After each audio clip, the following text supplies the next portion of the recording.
ज्ञानानन्दस्य ज्ञानाञ्जनशलाकया चक्षुरुन्मिलितं येन तस्मै श्रीगुरवे नमः। श्रीचैतन्यामनोभीष्टं स्थापितं येन भूतले स्वयं रूपा कदा मह्यं ददाति स्वापदान्तिकम्। वन्देऽहं श्रीगुरो श्रीयुतापदकमलं श्रीगुरून् वैष्णवांश श्रीरूपं साग्रजातां सहगणा रघुनाथान्वितं तं सजीवं साद्वैतं सावधूतं परिजनसहितं कृष्णचैतन्यदेवं श्रीराधाकृष्णपदान् सहगणा ललिता श्रीविशाखान्वितांश हे कृष्णा करुणा सिन्धु दीनबन्धु जगत्पते गोपेशा गोपिका कान्त राधा कान्त नमोऽस्तुते तप्त काञ्चन गौराङ्गी राधे वृन्दावनेश्वरी ऋषभसुते देवी प्रणमामि हरिप्रिये वाञ्छाकल्पतरुभ्यश्च कृपा सिन्धुभ्येव च पतितानां पावनेभ्यो वैष्णवेभ्यो नमो नमः। नमो विष्णुपदाय कृष्णपृष्ठाय भूतले श्रीमते भक्तिवेदान्त स्वामिनिति नामिने नमस्ते सरस्वती देवे गौरवाणी प्रचारिणे निर्विशेषा शून्यवादी पाश्चात्य देश तारिणे जय श्री कृष्णा चैतन्य प्रभु नित्यानंद श्री अद्वैत गदाधर श्रीवासादि गौर भक्तवृंदा हरे कृष्णा कृष्णा कृष्णा हरे हरे हरे राम राम राम हरे हरे मुकुं करोति वाचालं पङ्गुं लङ्घयते गिरिं यत्कृपातमहं वन्दे श्रीगुरुं दीनतारिणं परमानन्दमाधवं Sri Chaitanya ईश्वरम्. Wonderful. Welcome you all. I want to start maybe next time the prayers which I'm offering, I'll put it in PowerPoint so that you can also follow along. My bad. No, I listen to every word this time. I close my eyes. But I will make sure I do that. I decided last week, but then One bring it. question, Yeah. you read from Hindi or English? That's actually Sanskrit on the top, which Yeah. looks like Hindi. I lost touch with Sanskrit so much, so I generally read the English one. Oh, okay. So because kacha, these things are like coming. They are more better in Sanskrit versus English Correct. because you could clearly identify what is there. Otherwise, there is a pronunciation issue. So I am not so great at that one, but yeah. Give me a second. I'm going to did I already launch that? Looks like no, not this thing. Let me show this one.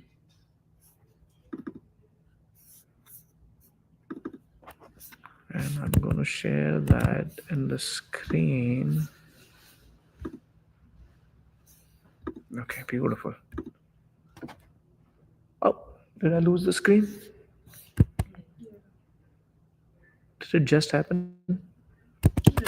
Yeah, it was on and now it's gone. Like that point, I open my eyes and anything happens. That's a true reality. Actually, you don't know what happens. And okay, it's working fine now. Hare Krishna.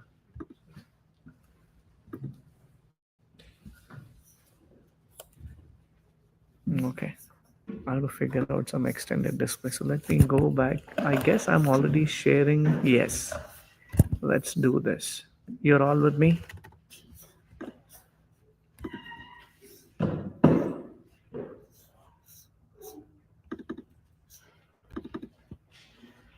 I remember once I was sitting here on the bank of the river Ganga.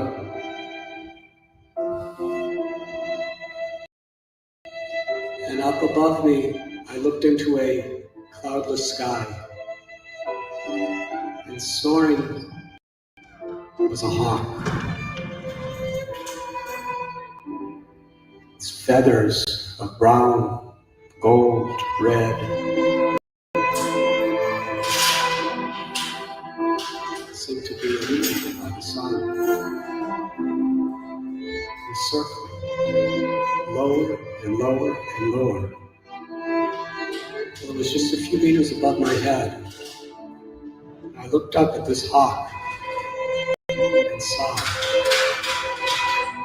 its yellow eyes intensely gazing into the river, looking for something. Suddenly, the hawk dove headfirst right into the river Ganga. And there was a skirmish. It was splashing, and the hawk was underwater maybe. And a few seconds later, came out with a flapping fish in his claws. The fish was struggling and squirming for its life as the hawk flew into the forest out of sight. But that fish was just swimming along like any other day with his friends, his family, looking for food, having fun, swishing around. Didn't expect anything dramatic to happen. But suddenly, that fish was ripped right out of its reality.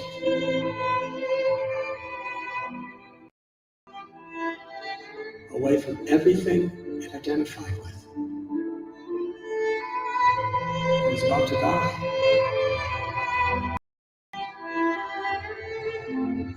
And isn't that situation potentially for everyone? We just go upon our lives like any other day, and the hawk of fate strikes. There's a death in the family, there's a traumatic experience, disease, death itself.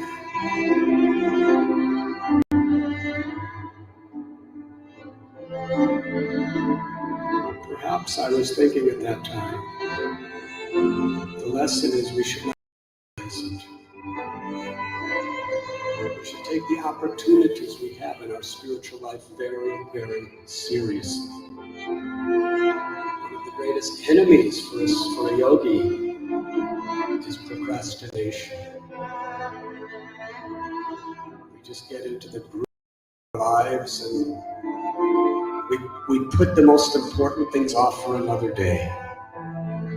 We do not know that this yellow-eyed hawk of fate may come for us at any moment.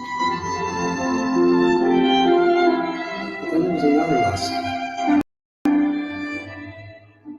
That if that fish was swimming deeper, the hawk couldn't touch it.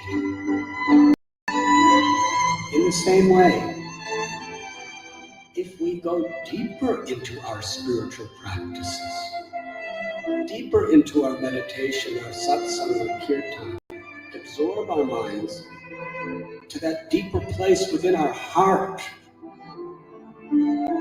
where there is real fulfillment.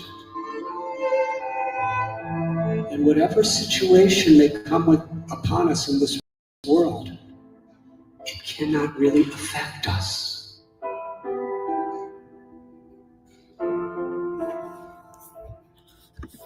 Any take from the video? I know this time I just shared the lesson directly in the class. Any thoughts you want to add on that one? Anyone? So I met him actually. He is from Illinois. He's my spiritual master. Yeah. So his dad owns Ford dealership. Yeah. And I met him too. Wow. I met him, and he came to Ford Yeah. many times. Yeah. I like him a lot. He went to India. Yeah. So I think the first two parts here. One part is summary of what happens to everybody, right? One day we're gone. So same thing happened. But the main part is the second part, which says that while we are living, spirituality will help us do that. Very nice. Thank you. I was just thinking the moment you said, I opened my eyes and screen was gone. I was like, the video is exactly related to that. We are closing our eyes, realizing there is another story. I'll bring it some other time. So you see in the forest, lions and tigers chasing small animals. So one time, who was this? I forgot the name of the animal or the category of the animal. So what happens is the lion was chasing him and he put his mouth under the mud, thinking that, oh, you know what, lion will not see me, he will not catch me. I forgot.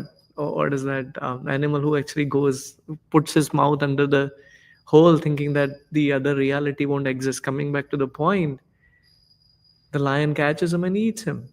So what happens is the reality of life is much more beyond than what we can think in our daily life. The death of the hawk of death is always awaiting. We think that, oh, you know what, I'll get busy in A, B, C, D of my life, thinking that the death will not come to me. But that's irrelevant. Where I'm hiding myself, the death will come one day. So the other part which you mentioned about the second point in terms of going deeper into Krishna consciousness, deeper into spirituality, make us realize, make us what do you call as waterproof? And when we say waterproof, what does that mean?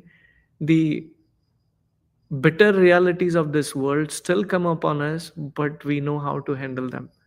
So when you mentioned about him, he wrote a book called A Journey Home, which is actually he was born in Illinois, no connection with spirituality, and how he has an inner voice and he travels around the world to come to India.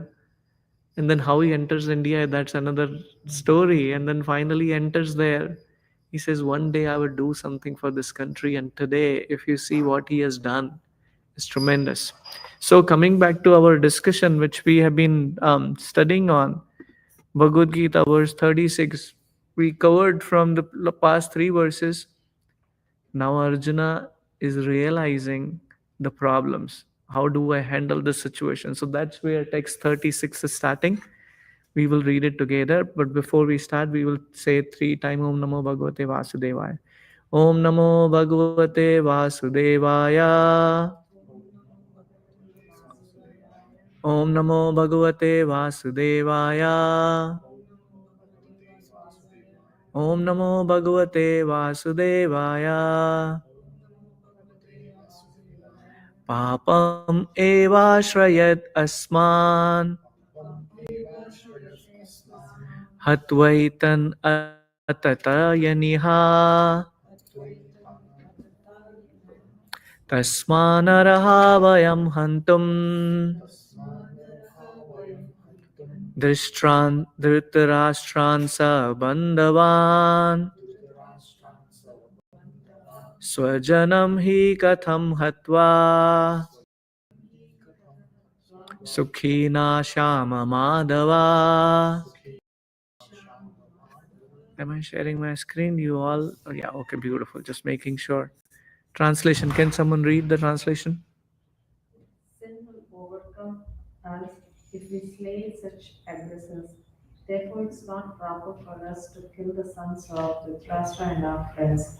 What should we gain, O Krishna, husband of the goddess of fortune, and how could we be happy with killing our own kinsmen? Beautiful. Thank you. So here Krishna is being called as Madhava. He is the goddess. He is the husband of goddess of fortune. You know, there is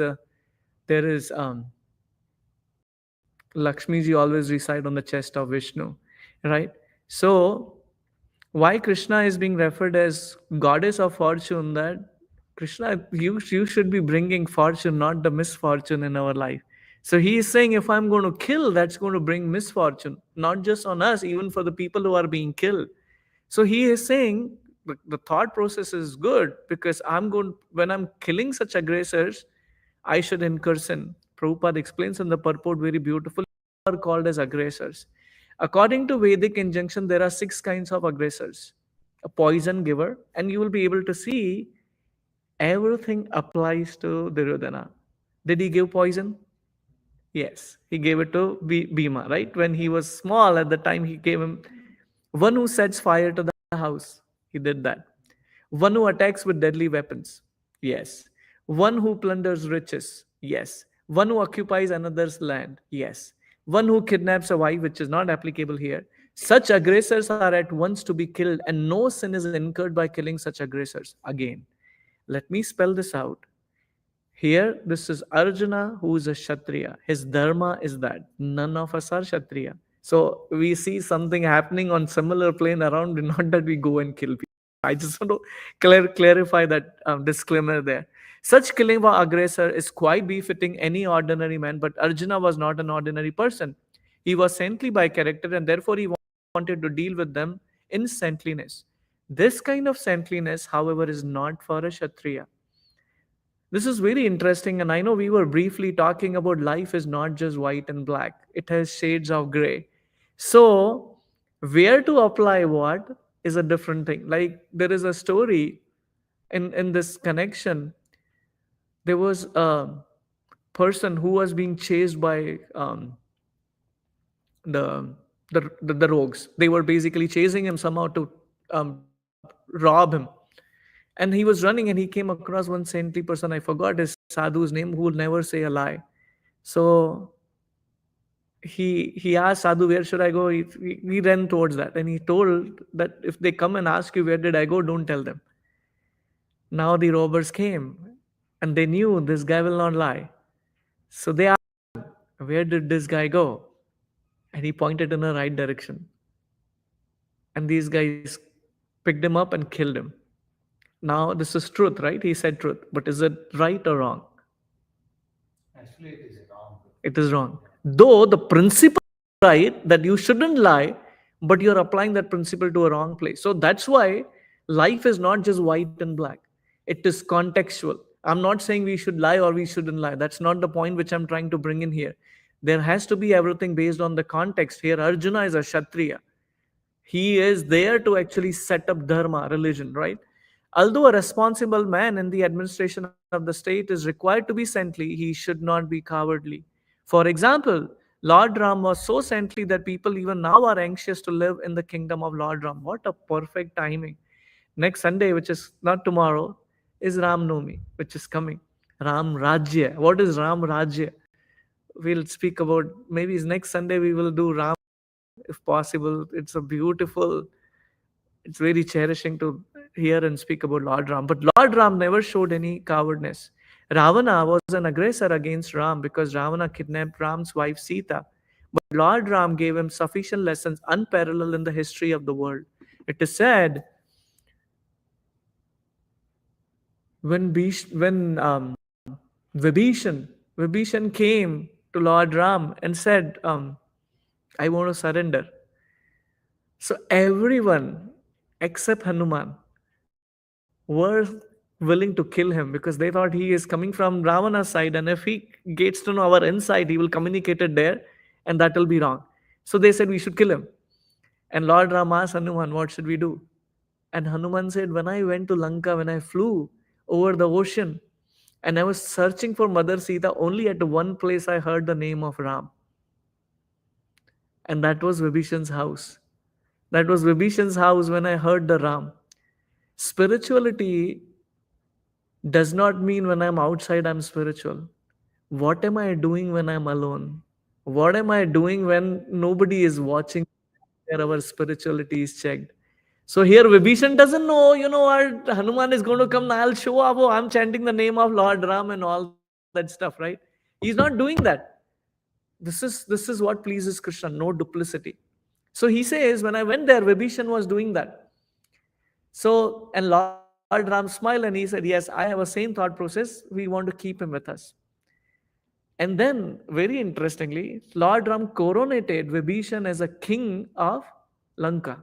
The war hasn't started yet. They haven't actually, the war hasn't finished yet. I would say that way. War has already started. Hey, you already know that conclusion that we are going to win, and Vibhishan coronated as a king. So, someone asked him, so you are coronating Vibhishan. How about if Ravana comes and beg forgiveness? Then what will you give him? Lord Ram said, I will make him the king of Ayodhya. I'll make him the king of Ayodhya. This is Lord Ram, such a magnanimous person. Takes one to know one actually, and we can't understand what Lord Ram can do. And he says, what about Bharat? I will give him Vankuta. What will you do? I'll be a doorkeeper. Humility. Being big does not mean we lose the quality of humility, which is so rare in today's world. The leaders of this world are only about one thing: exploitation. I want to exploit people, I want to exploit everything around me based on my desires. You see it today very vividly. Whether it's, I don't want to say AI is everywhere, but you understood where am I talking about. So the point here is that Lord Ram is saying, I will offer him Ayodhya and I will become just a gatekeeper. That's his thing. So sufficient and unparalleled in the history of the world. In Arjuna's case, however, one should consider the special type of aggressor, namely his own grandfather, own teacher, friends, sons, grandsons, etc. Because of them, Arjuna thought he should not take to the severe steps necessary against ordinary aggressors. Besides that, saintly persons are advised to forgive. Such injunctions for saintly persons are more important than any political emergency. Arjuna considered that rather than kill his own kinsmen for political reason, it would be better to forgive them on the grounds of religion and saintly behavior. It's a nice thing which Arjuna is thinking about, but imagine, and Krishna is going to clarify that further. If he forgives them and he goes from there, he doesn't fight, what are the other party going to think? Oh, he's a coward. They don't think that it's because of the compassion he is just got out of this thing, right? A lot of times, even in relationships, what to talk about external world, when in relationship, whether it's husband, wife, or anyone who is fighting, and one person backs out, forget it. I doesn't matter who wins about it. That does not mean that person is out. One time it was asked, I don't know the context, maybe once it comes, I'll share. The person said, for me, relationship is more important than thinking about whether I win or whether I lose. In the argument, even if I win, it is like the operation is successful, the patient is dead.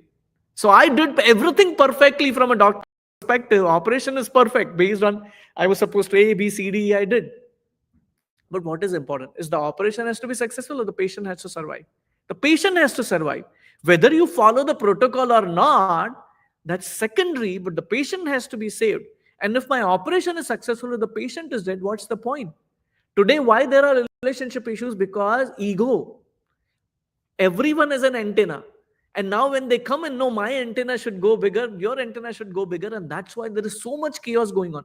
Today, most of the marriage you see in today's, if you see the record, statistics, you see most of the marriages divorce in first year.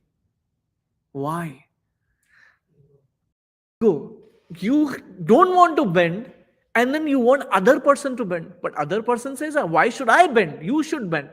And that way they can't continue relationship, which is so different from our age or our time when our parents lived irrelevant of whatever are the mutual gaps which they couldn't solve.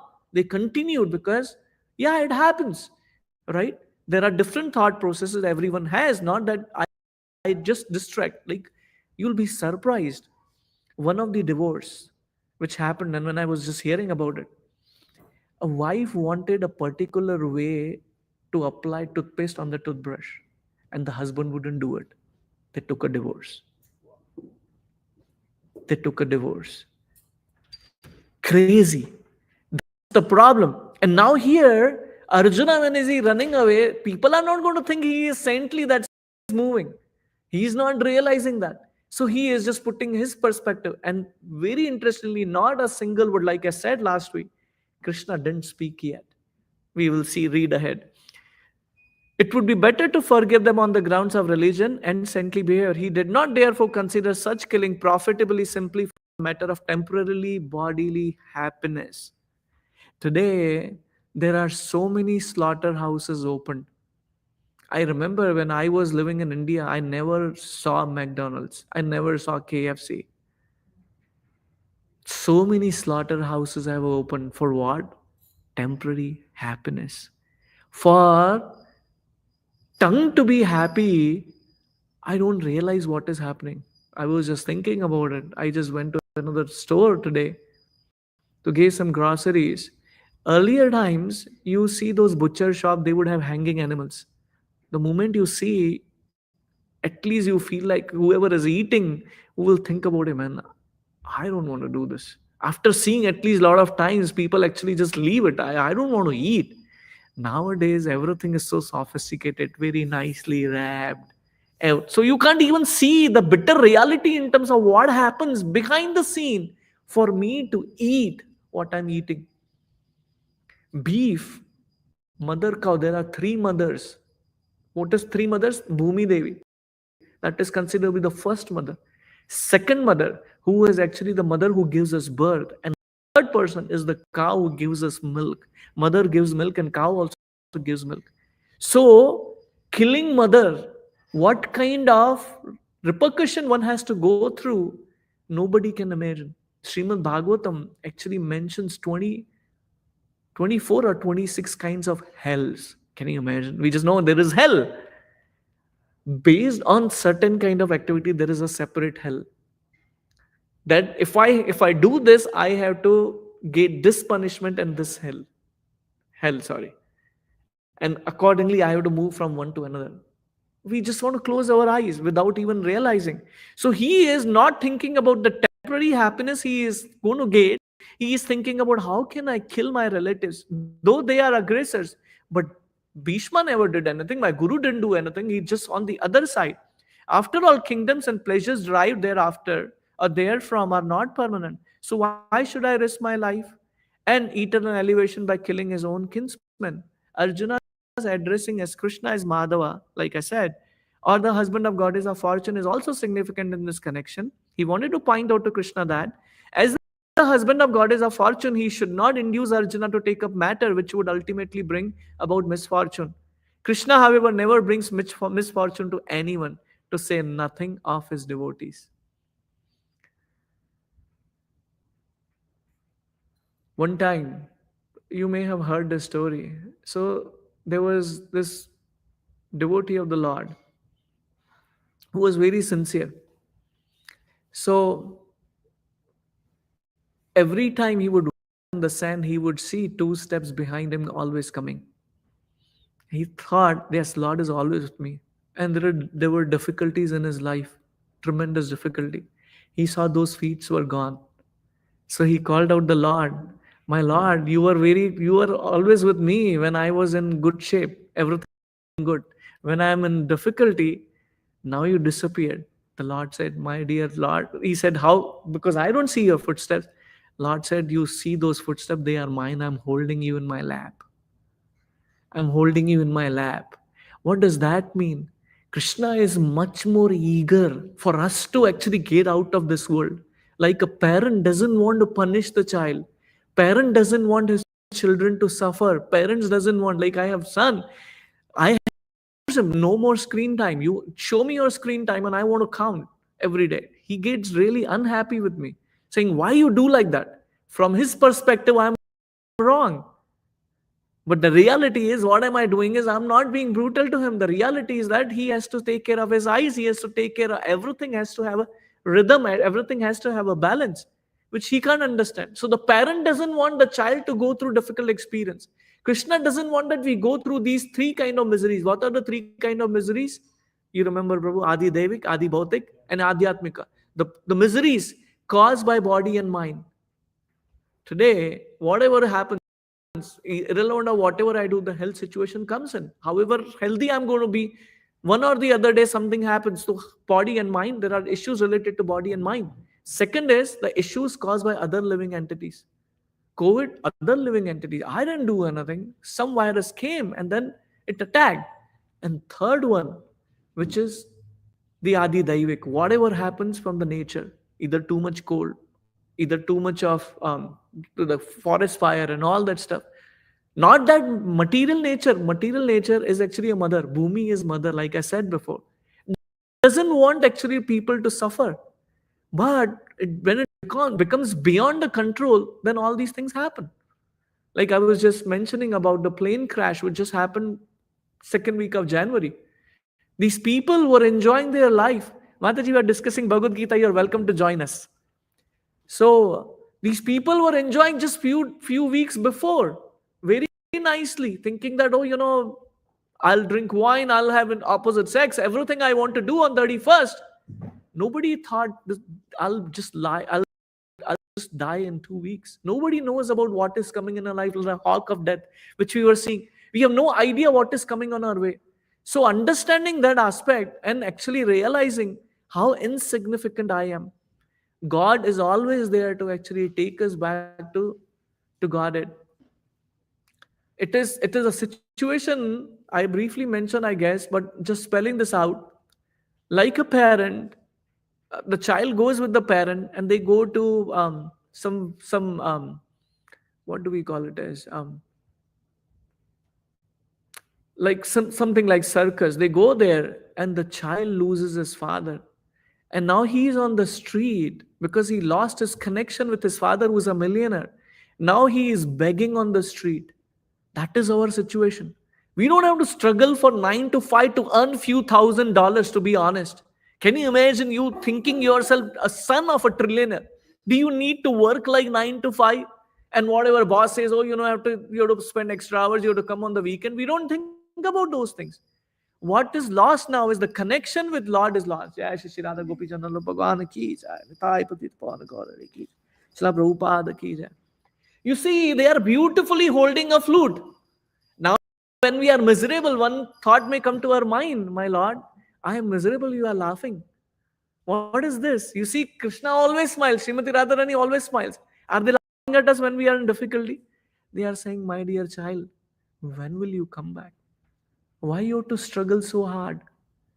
Why you have to struggle so hard? I'm there. What do you need? You don't have to work hard. Just live in harmony with what I'm talking about in Bhagavad Gita. And that's what Arjuna is putting here, the problem statements. Trust me, it's very difficult to actually come forward and tell about my problems. We just want to keep our problems with ourselves and we want to resolve. What is Arjuna showcasing here is, I have a problem and I'm putting it here in front of Krishna because I'm unable to solve. So Arjuna is giving so many arguments why he shouldn't fight. And now we will see in few verses where Arjuna is saying, my dear Lord, I can't solve my problem. So we are on 37, 38. Yadi api ete na pashyanti lobo pahata chetasaha kulakshaya kritam dosham mitra drohe chapatakam. Sorry, next verse is there.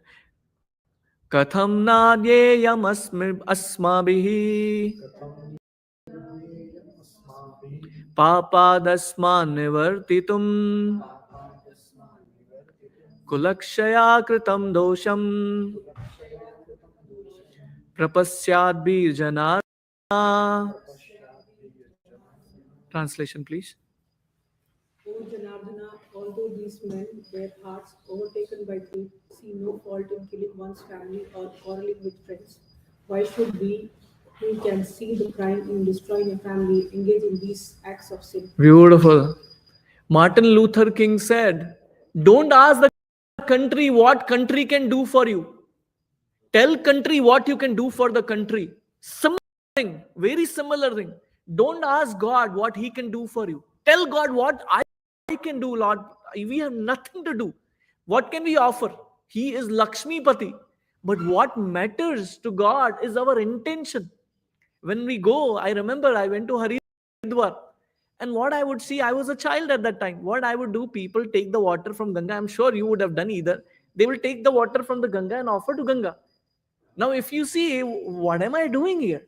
I'm watering the water to Ganga. Hold on. Who gave the water? Ganga only gave you. You're taking the same water and you're offering to Ganga. But still Mother Ganga is pleased. Why? Not that because I'm offering the water. Because I'm offering my intentions. Because I'm offering my intentions. Lord doesn't need anything. What he needs is our love. That's the only thing. He is bhavagrahi. Bhava means intention. What is our intention? Why am I doing what am I doing? Bhagavad Gita, I'm not reading because I want to be academic scholar or I want to tag myself as a spiritualist. Like one time, there was one of the preacher. This is back in Mumbai. So he heard the story of Jagai Madai, which we'll discuss some other day. But they were the most sinful people, and then he was preaching them, Nityanand Prabhu, and then he made made them devotee. So he thought, I want to get the mercy, so I will preach the most sinful person in my college. He was studying in the college. So there was one guy who was a drunkard in the college study. Whole day he would drink. Whole day he would just drink only. So he decided, I'm going to preach this guy. So next day he went to him, this preacher went to him, to the drunkard. He said, ISKCON Mandir chaloge kya? Like, will you come to the ISKCON Mandir? He said, Daru ka bottle milega kya? Will I get the bottle of wine? Hare Krishna.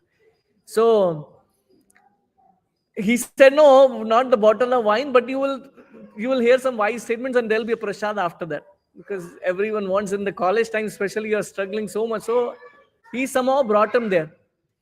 And what he told him, he already had one bottle of wine. He said, okay, so you don't open your mouth when I take you to the temple. Because if you open the mouth, everyone will know that you are drunk, right? So he came to the temple and he brought his bottle with him, another bottle with him. And when he was bringing in, he said, the preacher said, keep the bottle outside. You can't bring it in the temple. He said, ISKCON wale pee jayenge kya? He was thinking someone will drink that wine. He said, no, nobody. Forget about wine. They don't even eat onion garlic. What to talk about? So you keep. So he put it hidden on above the door or whatever is the place. And he went there for hearing the katha. And then the preacher who was giving the class, he saw a new person.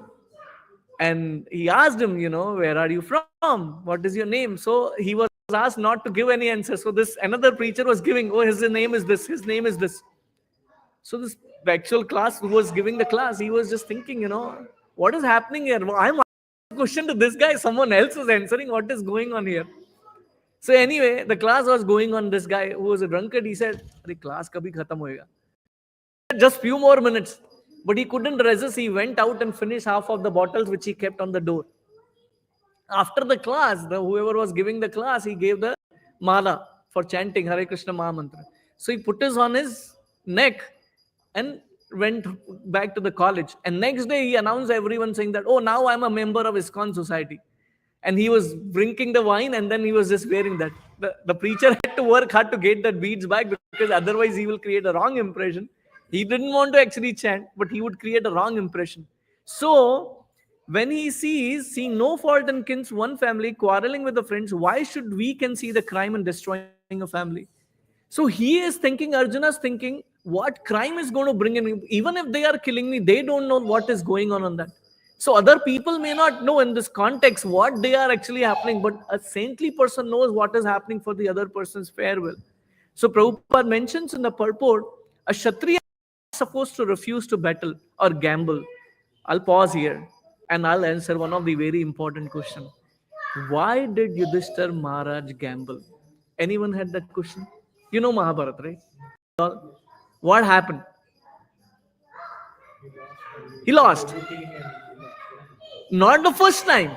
He knew Shakuni is a very powerful mystic. He knows how to play this game. He knew it. What happens? He was a king and he invited him. You come and have this Yudhishthir Maharaj. This is a very important aspect. Very peculiarity about it. When a Kshatriya is asked to gamble or battle, they are not supposed to say no. Not necessary he should have done what he has done. I'm not saying that he should have done that. But because he was invited, they are not supposed to say no. Now one may say, rather than losing whatever had happened, he could have said no. That's a different story. Yes, he could say no. But that's the principle. You all are with me, right? Beautiful. When he is so invited by some rival party, under such an obligation, Arjuna could not refuse to fight because he had been challenged by the party of Duryodhana. In this connection, Arjuna considered that the other party might be blind to the effects of such a challenge. Arjuna, however, could see the evil consequences and could not accept the challenge. So, there are two kind of endeavor. One is called as prayas and second is shreyas. Sanskrit terms, I'll elaborate on that. Prayas means short-term goals. Most of this world is about fast food. You see, at our time, there was no concept of fast food. But when it came in, everyone is behind fast food because it's quick and it's tasty. Nobody thinks about the repercussion or what is the implication of having the fast food which is going to bring in just after that. Right? Because it just gives the taste to the tongue. Great. So that is prayas, the short-term goal. Second is shreyas. What is shreyas means the long-term goal. A spiritualist always thinks, what am I going to gain out of it? You see, even today, we don't know that or we don't see them. There are people in Himalayas, they can travel, they can actually, if they want to come to Prayag, Himalaya and Prayag are very far away from each other. If they want to come and dip in Prayag every day, they can close their eyes, they can travel with the speed of the mind, take a dip in the Prayag and wake up all of a sudden. So you may see people who did not go in to take a bath, but they are coming out. Power, control the mind. That's the power. One gates actually so much. Now, if you have to go from here to India, you have to sit for 21 hours, 24 hours, or whatever has to go in the run. Within fraction of seconds, you can go wherever you want.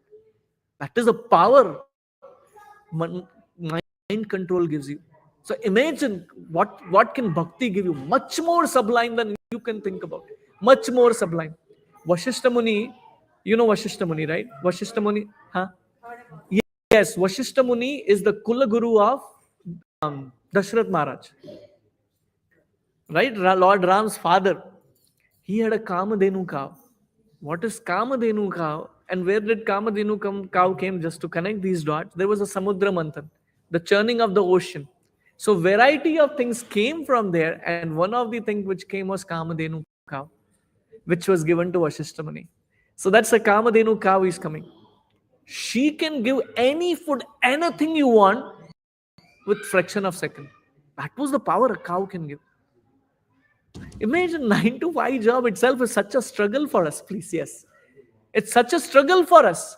But Krishna can empower us to actually make that happen. So here Arjuna is able to see the long-term vision. What is going to happen? He's not thinking about short-term goal. Duryodhana is going to win. That's okay. Let him win. I don't care. I want everyone to be peaceful. That's very few people. So there is a lot of good thoughts going in Arjuna, but they are not aligned with the real goal of life. Am I making sense?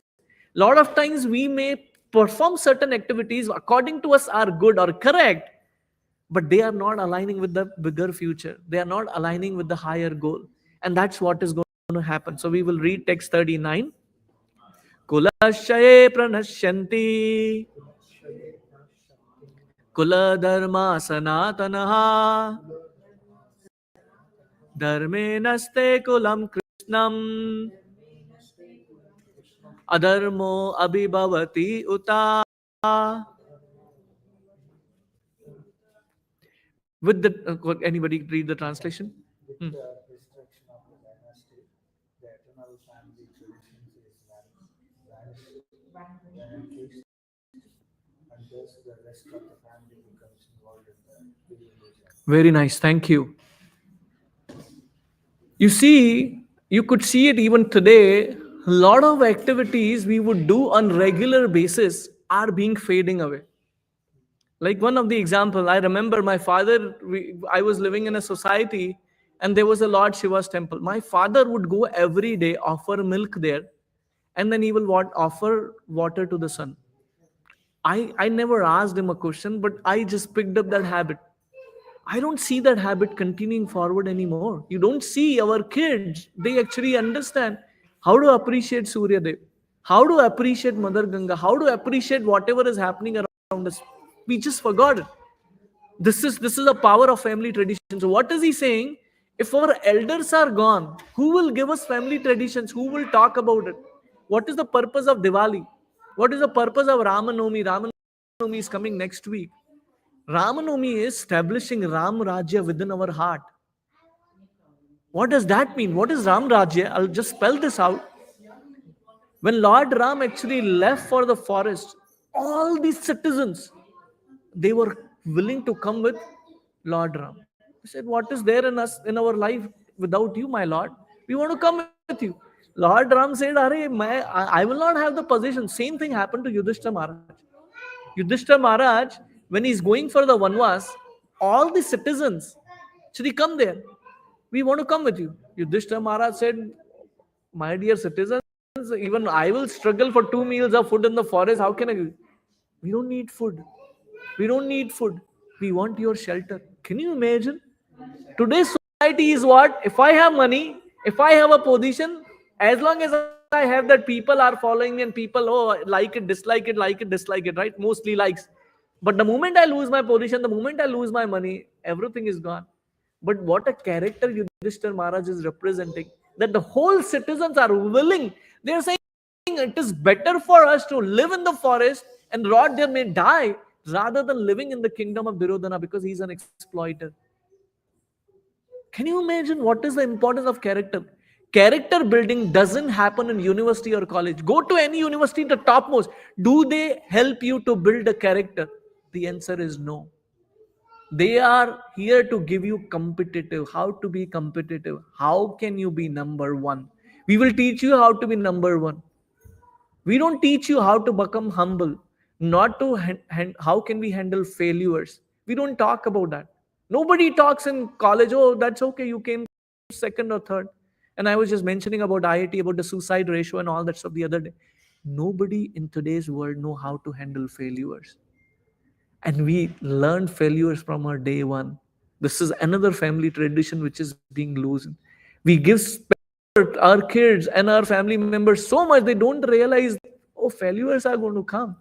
Not that everyone is going to be nice to us all the time. Not that everything will go based on my situation or my desire, right? This is what Arjuna is talking about. We are going to lose family tradition. You see, Arjuna is giving different kind of reasons.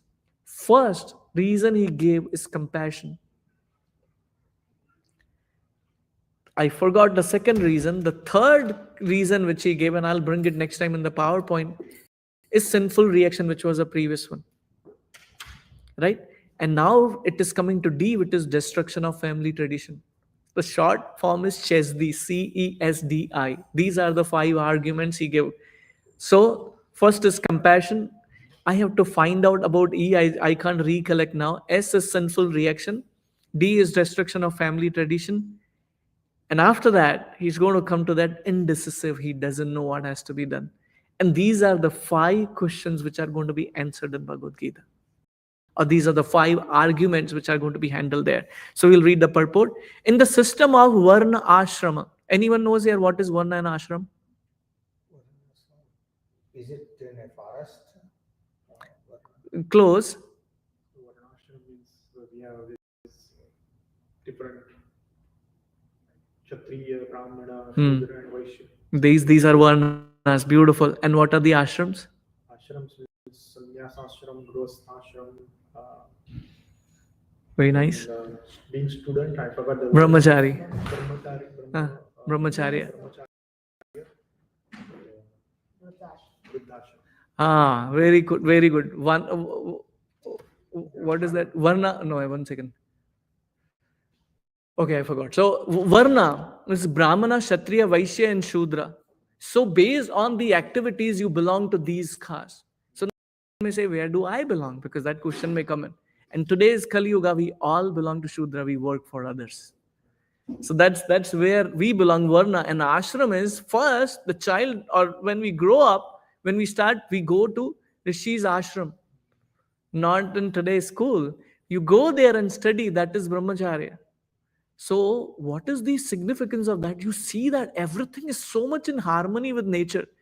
We go to Brahmacharya ashram, we know how to control our senses. First and foremost thing. How to control our senses. And even so there is Guru and there is Guru Patni. Guru Patni decides whether he should continue the Brahmacharya ashram or whether he should get to Grasta based on the proclivity of the child. Am I making sense so far? So Brahmacharya can continue forward as a Brahmachari and come to sannyas.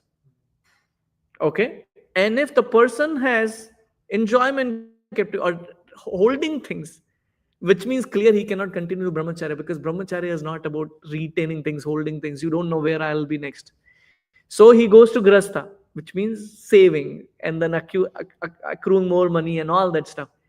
And grasta, then he comes to vanaprastha. That's the one which I was forgetting. Vanaprastha is what?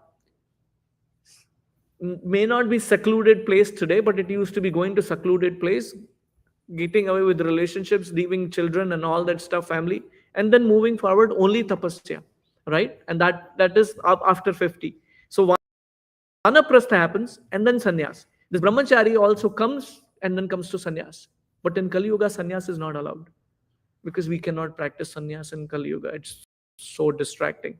And again, there are more things to that part. So ultimately, brahmacharya continues and vanaprastha. There are still sannyasis who do it for preaching mission. So in the system of varnashram institution, there are many principles of religious tradition to help members of family grow properly, and attain spiritual values. The elder members are responsible for such purifying processes in the family. You know, when someone leaves the body, we actually perform Shraddha ceremony every year.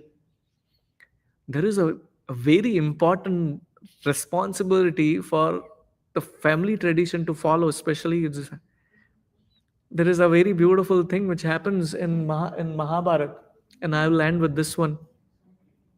Yudhishthira Maharaj was asked to do Ashwamedhna Yagya, and he wasn't willing to do that.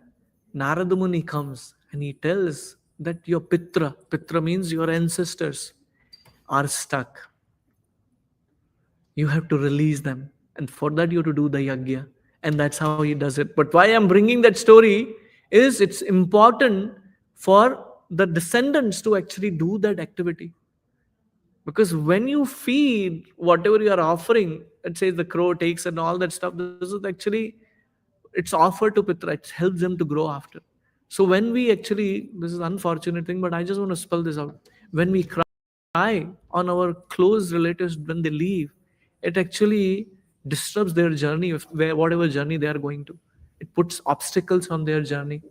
So actually we should utilize that opportunity to pray for them so that the next destination they get. That's very important aspect. So this is what he's talking about from family tradition perspective, beginning from birth to death. Like there is a garbha samskar which is done for women before she is begetting a child. What is garbha samskar? That we actually pray this child who comes out actually practices spiritual life nicely and understand the culture around us. It's lost. So many important rituals are gone. Today is happy birthday to you. That's it. What happens behind? Actually, what has to happen on birthday, not to take the gifts, and that's even I struggle with kids. I'm not saying someone else here, not to take gifts, but you're supposed to give gifts. You go and do charity. You feed cows, you feed brahmanas. That is, you get their blessings. And what is the treasure in birthdays to collect blessings from various people? But what has happened today? You invite friends. What are the kids waiting? They don't care who comes. "Oh, what gift did you get it for me?" That's how this has become today. So rather than becoming a tradition, it is just an occasion for us to actually get what more and more. Whether it for one day or it is lying there in my basement, doesn't matter. But birthday gifts should be there. Oh, you didn't get anything for me. Or marriage is not about, earlier times you go and actually bless the groom and the husband, both of them, bride and groom, sorry, and then you actually bless both of them to offer them that they live a very healthy Krishna conscious life, very wonderful marriage life. What happens today? Completely different story. You see that this is lost of family tradition. Arjuna is so much concerned about it at Shreyas, right? So with that, I would like to end here. We will continue with 40th verse. Any reflections, any comments here? Whatever we discussed so far. Sorry, I need some water. Okay, talking about Arjuna's confusion, Hmm. right? Hmm. If we relate it to modern world, Hmm. like we talk about Kshatriyas, that is the Kshatriya dharma to fight. Hmm. So if somebody is in like military or defense or a cop or somebody, right? Their responsibility is to safeguard. Hmm. And if somebody is getting killed, I'm just telling an example. So he or she, being a cop, should kill that guy without any context because he's gonna be doing the wrong thing. Yeah. So there you cannot think about, okay, killing somebody is wrong. Yeah. That is against the Very law, right? nice. So what is your responsibility? That's the context that we're talking about, right? Correct. So what is the intention there? Very beautiful. Beautiful. Arjuna, though being showing very nice point, just and feel free to correct me if that's what I understood. Though the compassion is there, but the compassion is applied at the wrong place. Right. Because the aggressors or the people who are doing wrong things, if they are not taken care of, then they will do more. And the other thing is, he's feeling it more because the aggressors are his own kith and kin. Yeah, Their yeah. relatives. If it had been somebody else, some other kingdom was invading, he would have just gone and, without even a second thought, he would have gone against them and battle. So there is a little bit of that, what we call that selfishness because it's your own blood, right? By any chance, do you know the story of Taj Mahal? Taj Mahal. You know in Agra, right? There is a Taj. Yeah. You know the story of Taj Mahal? Mumtaz. Yeah. Do you want to share something, the insights? I don't know much other than Anyone else here knows? Because I want to connect to your point, and there is a very deep message there. Anyone wants to those knows about it? Story I know is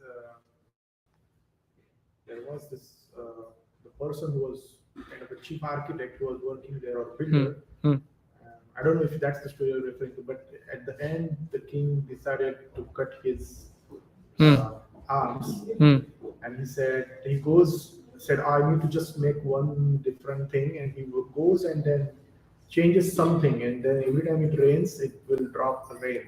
Okay, that's interesting. Thank you. But I wanted to add something more. You have something to add? Sharjah, I'll your point as well. He actually built this for his wife, right? Mumtaz, like you said. Whatever were the laborers who actually built that palace, he cut all of their hands so that they can't build something like that in future. His son, you know what he did? He put his father into the jail. His father died in the jail. Sharjah, who actually did that stuff.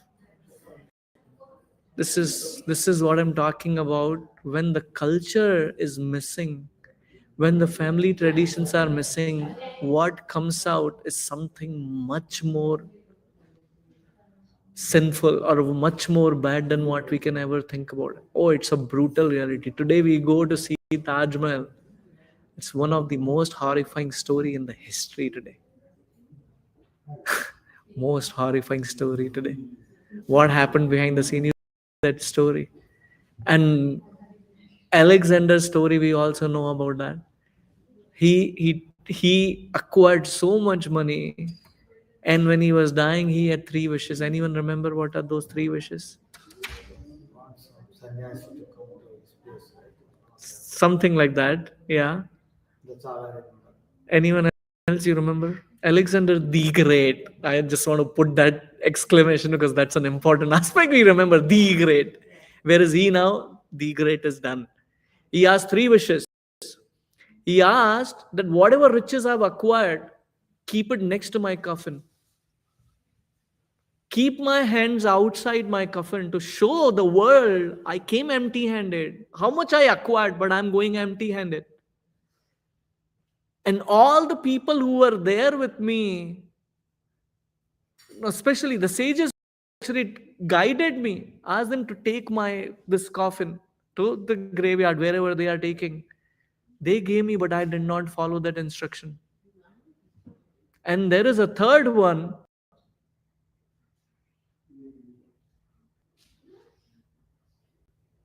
I forgot the third one. I'll try to bring it next week. That's the reality. Irrelevant The of one probably is to have his relatives or sons or wives to say that even none of them are coming with him when he's dead. something similar to that, but there is a precise one which says in connection to, but very similar to that one. Thank you for bringing that up. I'll try to remember and bring it next time. But that's the point which I wanted to add in terms of that's the reality. The compassion or righteousness has to be applied at the right place, which needs the context. You can't say this is the right thing. You want to add something, bro? No. Okay. You want to add something? Yeah, I want to share kind of two things. The first was about the video that you showed at the start. That you never know. One day you're like a normal fish, and out of the blue, within seconds, something changes. So this week actually at my work was hectic, and I had a meeting with my manager on Tuesday, which didn't go well. It was a little bit disagreement, so I said, okay, I'll move it over. Let's continue to work. But I was a little bit Dissatisfied, and at the same time a little bit scared, because these Yeah. days Oh, they just Krishna. need a reason to. Oh, 100%. 100%. So, and then on Friday morning, I know that there is a colleague in our team, so I saw him like few desks beyond. So I saw him, okay, he was in the office. And then in the next 15 minutes, we got an email that